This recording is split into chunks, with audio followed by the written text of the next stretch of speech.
here, this is definitely going to be the video for you. Since I'm new to the booktube space, I thought it would be fun to do a booktube tag so that you guys could get to know me a little bit better. So I have my questions here, and let's go ahead and get started. All right, so the first question is, who are you? Wait a minute. Who are you? My name is Lauren, and I am 28 years old. And me, you know, I'm 56 years old. Damn! I'm sorry. Yeah, I'm not gonna have a price about it, I promise. I'm originally from North Alabama. My birthday's in June, so I'm a summer baby. And summer is my favorite season, which is concerning considering I live in Alabama and summer is like at bare minimum 117 degrees, but I love it. And I complain about it, but as soon as it starts getting cold, I'm mad. Bring me back my sun. My favorite place to be is the beach. My favorite color is purple. My favorite animal, my top 5 would be otters, dogs, giraffes. I got this little guy when I was in Africa, and I love him. Elephants. And my last favorite are sea turtles. I have them all over my place. I have this turtle here. I have a turtle on my laptop. They're all over my apartment. So you know every Southern mom has a theme? Mine is sea turtles. And I want to say my favorite food is tacos. Specifically back at the Mexican grocery store tacos. I could eat that every single day of my life actually. Now my favorite drink, which yes, that is different than a drink, is a margarita. So now you know some basic facts. Now let's get into the questions that are related to the channel. First question is, why did you start this booktube channel? If you know me, you know that I have been on YouTube specifically since, I don't even know, middle school probably. I've always had a love for videos and I've always just really enjoyed the platform. My lore on YouTube starts not only Charlie the Unicorn, but Candy Mountain. shout out. I really fell in love with YouTube during the 2013 to 2016, 2017 beauty era. I was locked in. And I really wanted to start a beauty channel when I was a teenager, but my parents were kind of wary about me, posting stuff on the internet, which I totally understand. So I never really got around to it, but I've always had that desire to make videos for YouTube, and learning how to edit and things like that has been also really enjoyable for me. So the idea of YouTube, I really have always loved. But now, as an adult, I still do enjoy beauty. And maybe I'll get into some lifestyle stuff on this channel too, but my first real love was books and the love of reading. I've always enjoyed that since I was a child. When I would get in trouble, my punishment was okay, you have to come out into the living room and hang out with the family. You can't just be holed up in your room reading. After I graduated high school, I kind of just stopped reading. I hadn't read a book in forever. Probably within the last year or so, I've gotten back into my love of reading. The book that kind of catapulted me back into reading was Kindred by Octavia Butler. When I read that book, I was floored, and that just jump-started my love of reading all over again. Next question is, what are your plans for this channel? My main goal is to blow up and then act like I don't know nobody. No, I'm just kidding. First off, I think that I really enjoy the idea of using this first as just a hobby. I mean, obviously, I would love to be able to monetize this channel, but that's not really my main goal. I enjoy talking about books, and I really want to get creative again and kind of exercise that muscle in my brain. And I want to use this kind of like a diary in a sense to be able to look back on in a year from now, 2 years from now, 3 years from now, and see how I've changed as a woman, see if what I've liked to read changes at all. I'm just here for fun. And I think it's cool that I can kind of organically grow a community as well. People who like to talk about things that I like to talk about.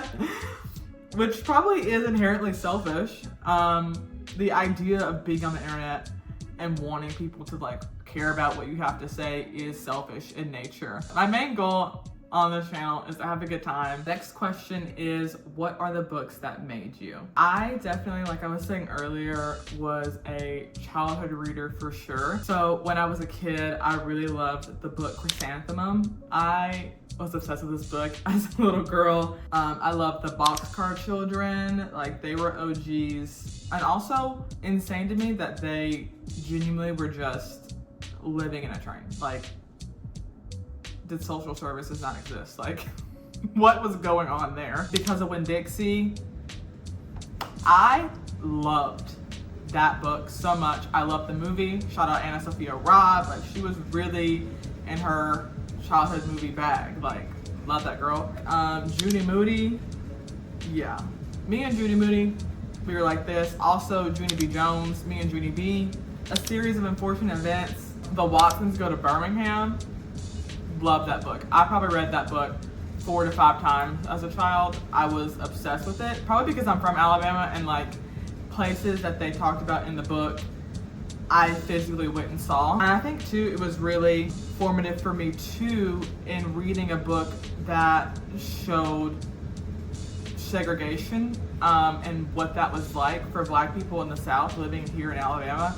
And it really, I don't know, it just like, it unlocked something in my brain for sure. Island of the Blue Dolphins. What y'all know about the Island of the Blue Dolphins? Bro, that was my jam. I love that book.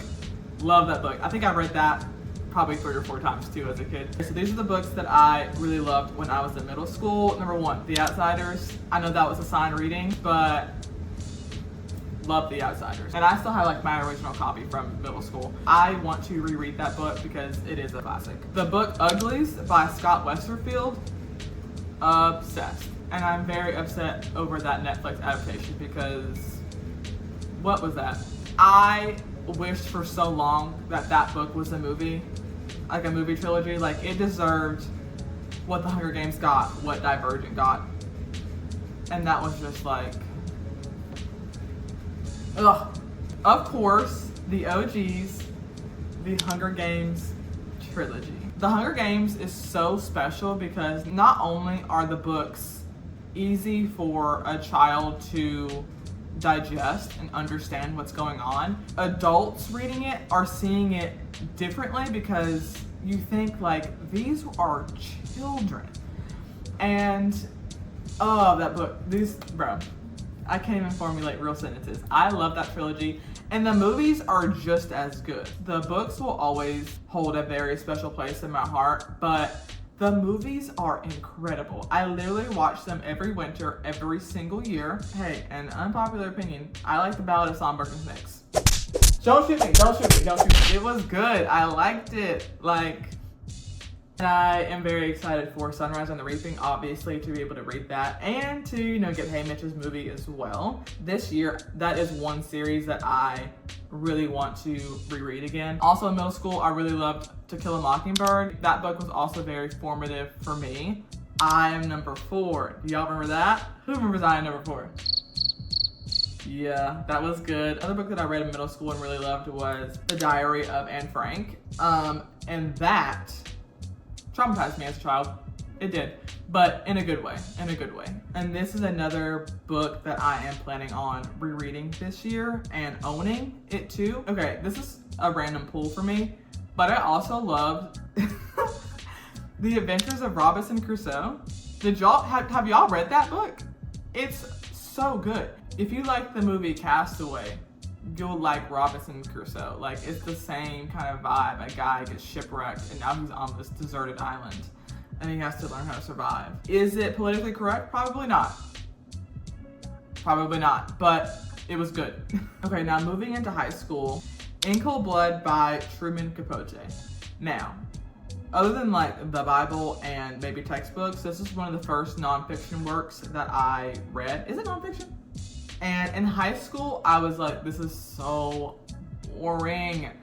However, I do want to reread that book because even though I thought it was boring, I did find it incredibly interesting. So that's something else I want to reread this year at some point, Pride and Prejudice. So I read Pride and Prejudice for the first time in high school. And at first I didn't really get it. And then I reread it and was like, oh no, yeah, I get it, I get it. So Pride and Prejudice is a book that I will always reread. Okay, the next book, Emotional Damage. The Fault in Our Stars by John Green.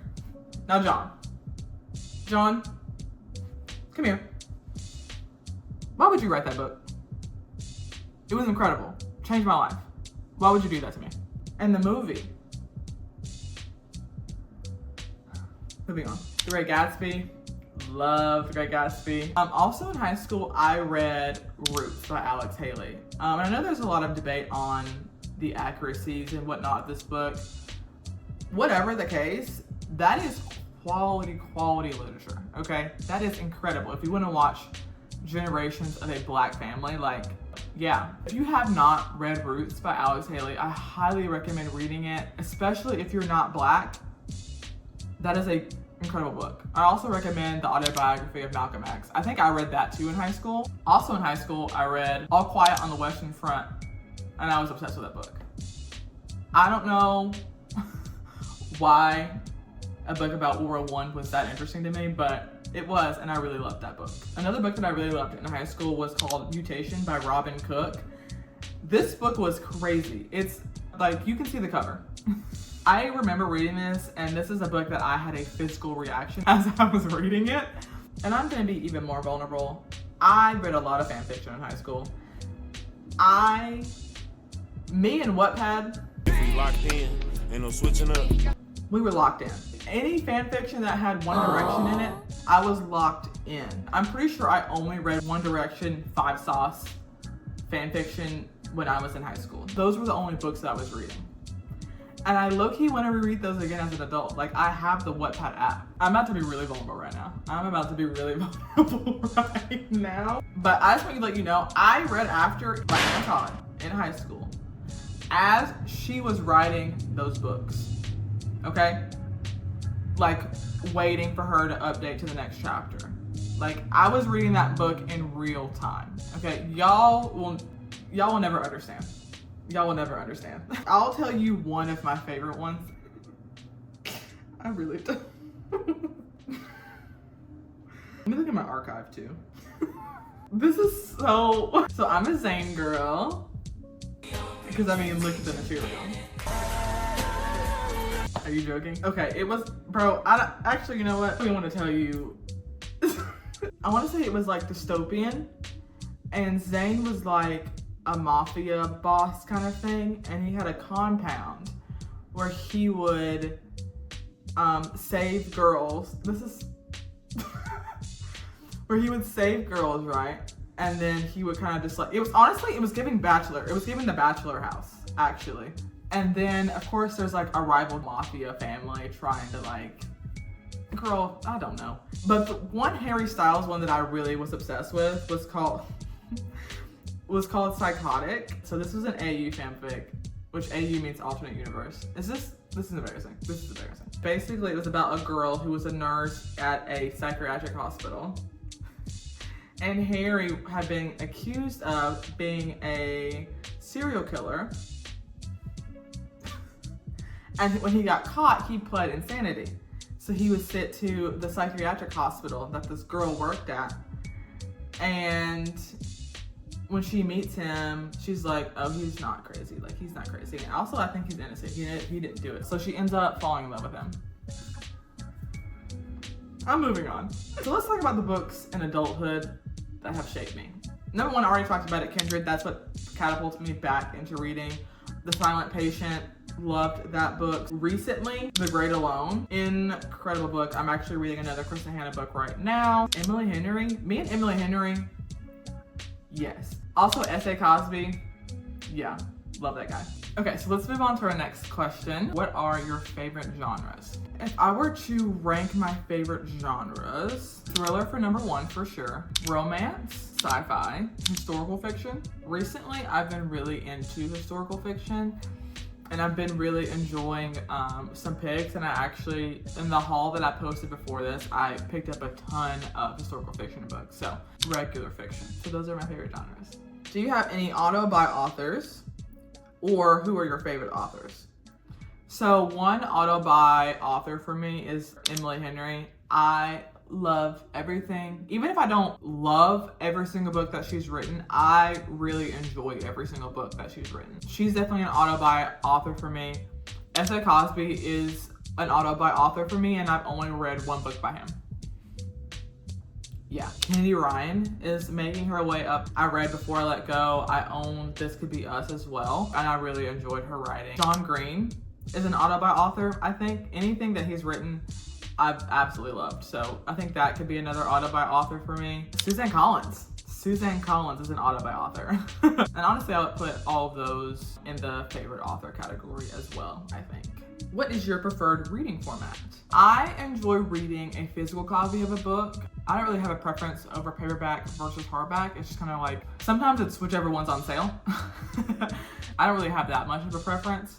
I love the way hardbacks look physically, but I do love the convenience of a paperback, if that makes sense. So I'm very kind of wishy-washy on hardcover versus paperback. So I did get a Kindle in December, and I've been obsessed with it. I love my little Kindle. I feel like I read so much faster on that. She's so cute. Should I go get her? Hold on, let me go get my Kindle. So this is my Kindle. Isn't she so cute? I love her. I love my Mr. Darcy sticker, and I have the matcha one.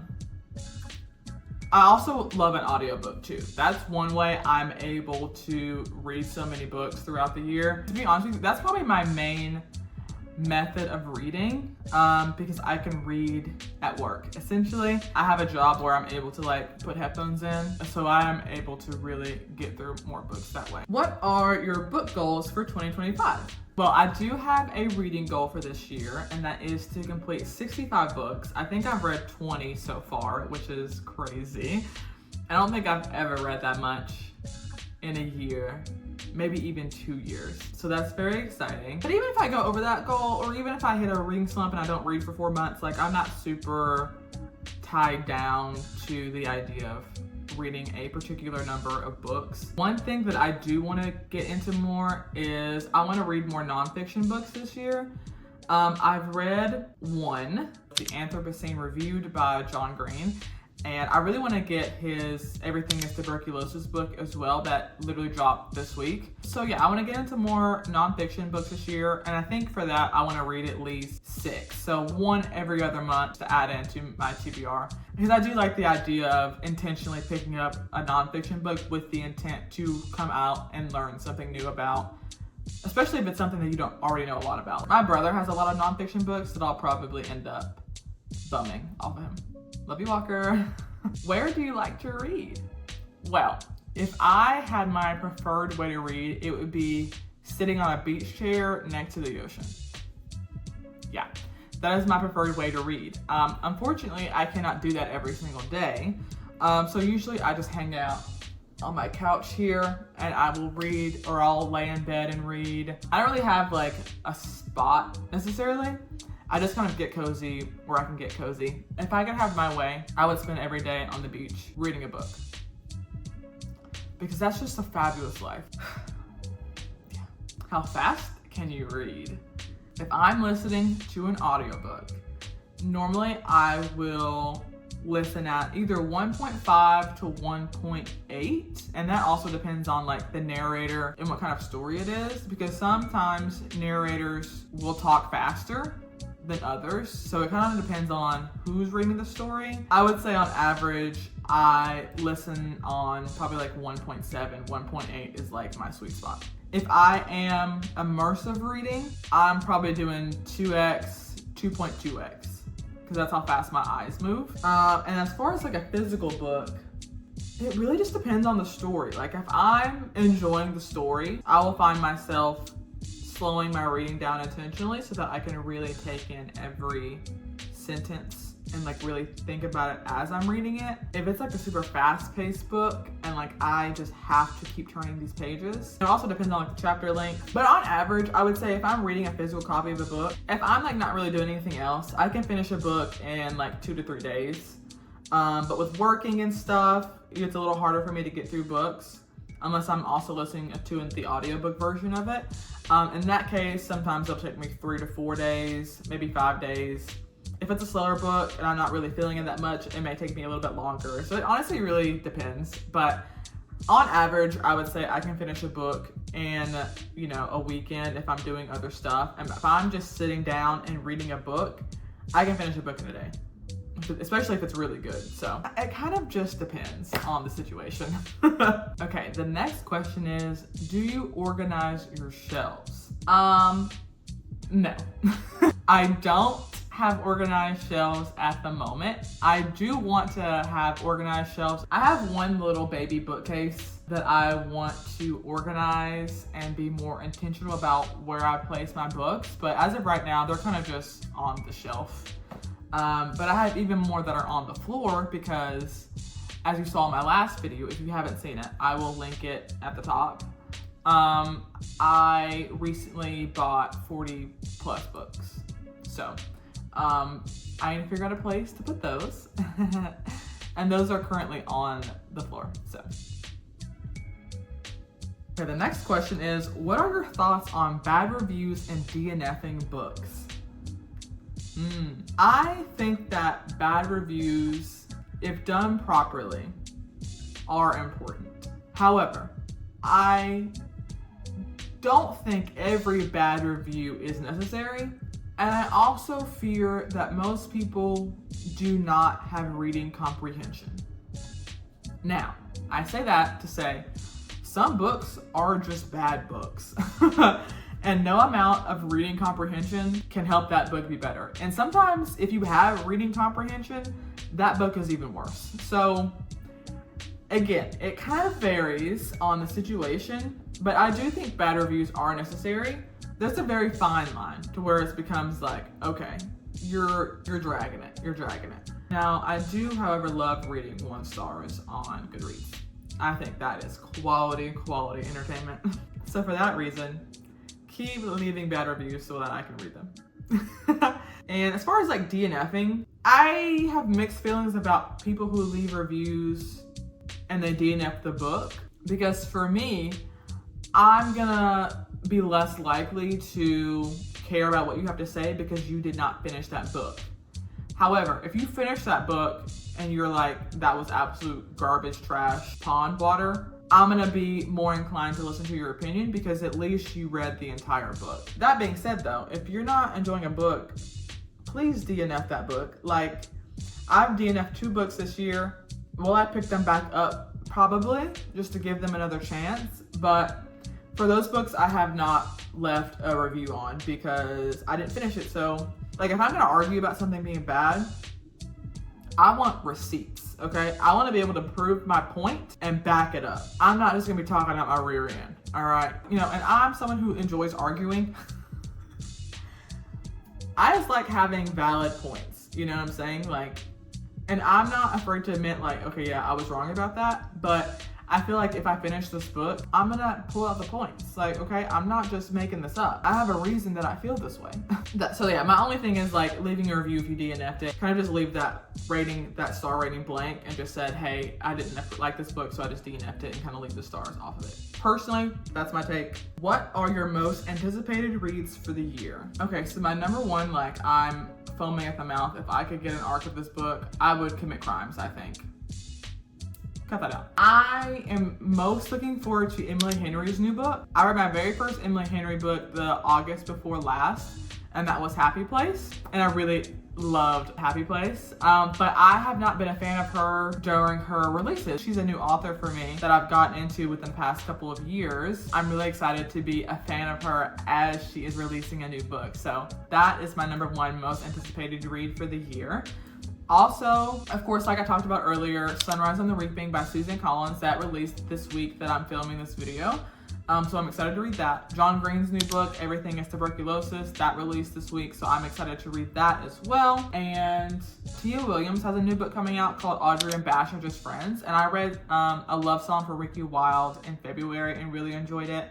I picked up 7 Days in June by her a few weeks ago. The new book that's coming out by Tia Williams is a YA novel, and the girl in that book is the daughter of one of her characters in her earlier books, and this will be Tia Williams' YA debut. I'm also really looking forward to Can't Get Enough by Candy Ryan. So this is book number 3 in the Skyland series, and I've already read Before I Let Go. I'm gonna be reading This Could Be Us very soon, which is the second book in the series. S.A. Cosby is releasing a new book this year called King of Ashes, and I think that comes out in June, I believe. And I am very excited for that book because I love S.A. Cosby. love essay copies. That's all I can think of right now. Like those are the main ones that are on my radar. And the last question I have is, besides reading, what else do you like doing for fun? So I'm definitely an introvert. I like being at home or being with a small group of really close friends. But other than reading, I like to do crafty stuff. I like painting. That's really fun for me. I'm very interested in dabbling in a lot of different crafts. I took painting lessons last year and I really enjoyed it. And I have not picked it back up since, unfortunately, because I'm a little bit of a hyperfixationator. That's not a word. Unfortunately, I do suffer from ADHD hyperfixations, okay? As a kid, I loved painting and coloring, and that's something that I kind of want to tap back into things that I loved doing when I was a kid. I want to get into doing air dry clay stuff this year, making like little magnets or like little trinkets and stuff. Like I really want to do that. I kind of want to learn how to crochet this year too. Maybe learn how to embroider stuff. Like I think that's cute and fun and girly pop. Even though my nails aren't done, I love nail polish and I love doing my nails. And I love anything beauty related. And I love doing like makeup and stuff. That's really fun for me. Of course, I like hanging out with my friends and having a good time. I love food. I love eating. Is that a hobby? Eating good places. I would say that I'm a foodie, so I like going out and trying new restaurants. I really want to learn mixology. I don't know why, but I love a little cocktail honey. I enjoy the beach. I love being at the beach. Like that is my happy place for sure. That is a different me that I wish I could be more all the time. Lauren at the beach is a special kind of Lauren. And I wish that I lived next to the ocean, actually. I don't really do astrology stuff, but I'm a Cancer, which is a water sign. And anytime I am next to a body of water, like, I am at my most true self, I fear. I love being by a body of water. Like, it doesn't even, like, it can be a pool. It can be a lake. It can be, not really the river. So I live on the Tennessee River and it's nasty. But the ocean, love it. I also love going to the movies, and I love going to the movies with a big group of people and watching like a scary movie or watching something that's super intense, because I love the discussions after the movie when everybody's kind of like saying what they liked, what they don't like. Also love it when half the group loves the movie and the other half hates the movie, because it starts just like a really fun conversation. And I really enjoy that. I also love traveling to new places. I would love to hop back into my international bag. I have not been out of the country in so long. But my favorite city to visit is like New York, Chicago. I went to Charleston a few years ago. Loved Charleston. It was so cute over there. I loved Austin, Texas. So I've been around. I want to get out to the West Coast. I've never been past Texas before. So hopefully this year I can get some more traveling in my bag. So that completes the questions. If you have any other questions that you would like to know about me, just leave them in the comment section down below and I will answer those questions. Appreciate you for taking the time to watch this video. It means a lot to me. If you enjoyed it, had a good time, make sure you hit that like button, subscribe, and if you're gonna subscribe, hit that notification bell so you're notified every time I upload a video. Hope to see y'all again soon. Bye.